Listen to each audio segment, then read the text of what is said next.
What is up, YouTube? NES Addict here, and today we're going to do another response video to Michael B. the Game Genie.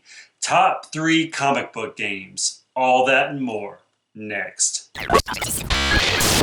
Alright guys, so to start off, I want to say that Michael B. took my #1 game. He just took it all for himself. That's alright though, because I guess he made the video, so he can do whatever he wants. But Batman would have been #1 on my list. But coming in at #3, I'm going with Batman, Return of the Joker. I think this is a slightly underrated game on the NES. It is definitely not Batman, the first game, but there are some good qualities about this game. Batman does use some type of weapon, which he doesn't typically use. Well, I guess he does use them in the first game also. But the Batman that we all know and love from the comic books uses like lots of gadgets in his tool belt and his fist most of the time. But Batman on Return of the Joker uses all kind of awesome weapons. This game has really good graphics. The jumping is a little awkward in the game, and this game is really hard. Actually, it took me a long time to beat it. I had to use my NES Advantage to get that turbo function for the Joker. But this game is really fun. It's not the first Batman, so don't be expecting that. It is a little pricey nowadays. If you can find it or pay for it, go out and get it, and that is why it is #3 on my list. Alright guys, coming in at #2, Captain America and the Avengers. So I just kind of did a little playthrough of this a few minutes ago so I would know exactly what I was talking about. I know I like this game. I've played it several times.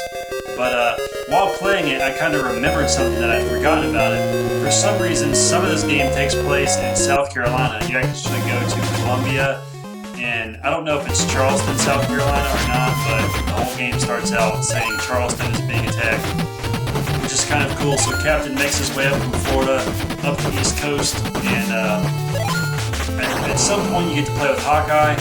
But this game is an awesome side-scrolling action platformer, and it's really fun. The graphics are pretty awesome, and it's a slightly different port than the Super Nintendo port, but still a really great game. You get to be Captain America, who wouldn't want to be Steve Rogers. He is one of my favorite superheroes.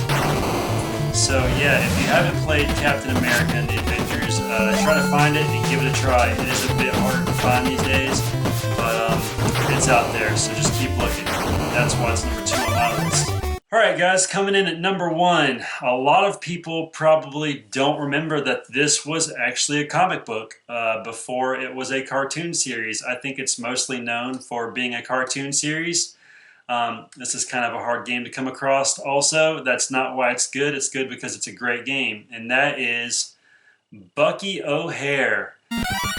Bucky OHare is kind of a Mega Man clone.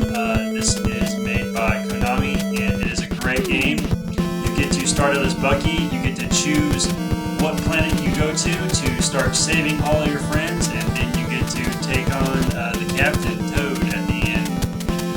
This game is a little difficult because it's a lot of trial and error, but with enough practice you can get through it and you can definitely beat it. And each character has different strengths and weaknesses, and it's fun to try to figure out which person to use for what situation. So, if you can get your hands on a copy of Bucky OHare, I definitely recommend it, and that is why it is #1 on my list.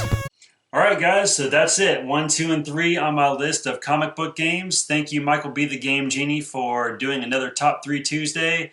I hope you guys enjoyed this video. Like, comment, subscribe if you want to see more like this. Would definitely love to have you stick around. Until next time, take care.